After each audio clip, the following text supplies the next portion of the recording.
Bonjour à tous, donc dans cette vidéo je vais vous montrer entre 10 et 15 techniques pour se faire de l'argent quand on est ado. Voilà, donc on commence par YouTube, donc ça c'est une technique assez longue surtout pour que ça soit rentable. Donc on fait plein de vidéos YouTube, on gagne des vues et des abonnés et après YouTube nous paye au bout d'un certain nombre de vues. Il faut monétiser les vidéos aussi. Ensuite on peut aider les personnes âgées, donc ça rapporte assez pas mal selon les personnes âgées que c'est, parce qu'il y en a qui vous donnent beaucoup et d'autres un peu moins, à faire les courses ou quoi. Ensuite vous pouvez organiser des fêtes, genre un petit peu des mariages ou quoi. Non, pas des mariages, enfin plutôt des anniversaires ou quoi.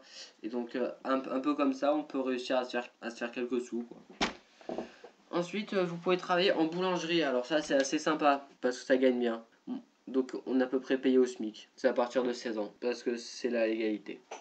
Ensuite, il y a les travaux d'été. Alors bon, ça gagne assez bien quand même les travaux d'été. Au SMIC, voilà, c'est payé au SMIC pendant un mois.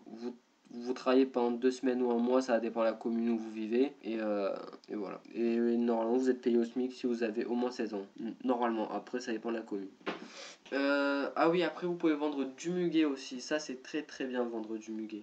Ça rapporte entre 100 et 150 euros à la journée, donc il faut vendre le 1er mai. Il faut trouver un emplacement très stratégique où il y a beaucoup de passages et où les voitures peuvent se garer. Ensuite, le babysitting, donc ça c'est une technique connue de tout le monde. C'est une très très bonne technique. C'est payé environ à 10 euros de l'heure, donc si vous gardez un enfant toute une soirée pendant 3 heures, ça rapporte. Donc ça fait 30 euros pour la soirée. Bon, c'est vrai que ça gâche un peu la soirée, mais bon, après quand on veut de l'argent, on va jusqu'au bout. Ensuite, on peut promener aussi les chiens des gens ou garder les chiens des gens. À peu près, ouais, entre 5 et 10 euros de l'heure, ça peut bien rapporter. Surtout si vous le prenez style toute la journée ou quoi, donc vous faites gambader le chien.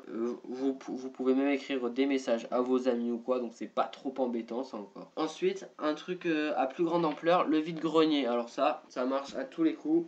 Vous faites des vides-greniers, vous vous débarrassez de tout ce qui vous sert plus, même si vous liquidez pour de petits prix, style 1 euro, 2 euros, 3 euros, 4 euros, 5 euros. Bon, après, c'est sûr qu'il y a de gros objets qui valent beaucoup plus que 5 euros. Mais voilà. Donc, il faut bien choisir les prix et il faut bien se mettre à un emplacement stratégique, donc il faut se lever tôt. Ensuite, il y a eBay et Le Bon Coin, donc je ne fais pas de pub, mais ces deux sites sont assez bien parce qu'ils permettent de vendre nos affaires. Après, une petite astuce sur ça, surtout sur Le Bon Coin, vous cherchez des objets qui sont pas très très chers, de petites offres, style n'importe quoi, une collection de livres de 30 livres à 5 euros ou un truc vraiment pas cher et très intéressant, et vous achetez et vous faites de la revente à l'unité par exemple, ou alors vous pouvez faire des lots. Donc ça c'est un peu plus long, mais ça rapporte très très très bien selon l'offre qu'on trouve. Ensuite il faut essayer d'être créatif, donc on peut faire des Scooby-Doo, créer des petits bracelets ou quoi. Bon, ça va pas rapporter grand chose, mais vous prenez ça, vous mettez au vide-grenier, ou enfin voilà, donc ça va pas rapporter, ou vous vendez à vos amis.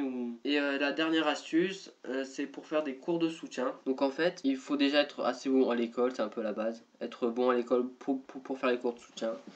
Donc le principe, je pense que beaucoup le connaissent. Il faut trouver un petit garçon ou une petite fille qui est pas très très forte à l'école. Les parents vous demandent de l'aider. Donc il faut faire ses devoirs, l'aider, lui réexpliquer les leçons, enfin tout sortes de trucs. Donc je vous fais pas de détails. Voilà, donc cette vidéo est terminée. J'espère que ça vous aura plu. J'ai passé beaucoup de temps à la préparation. J'espère que ça vous aura plu. N'hésitez pas à vous abonner. Je vais sortir bientôt d'autres techniques pour se faire de l'argent. À la prochaine!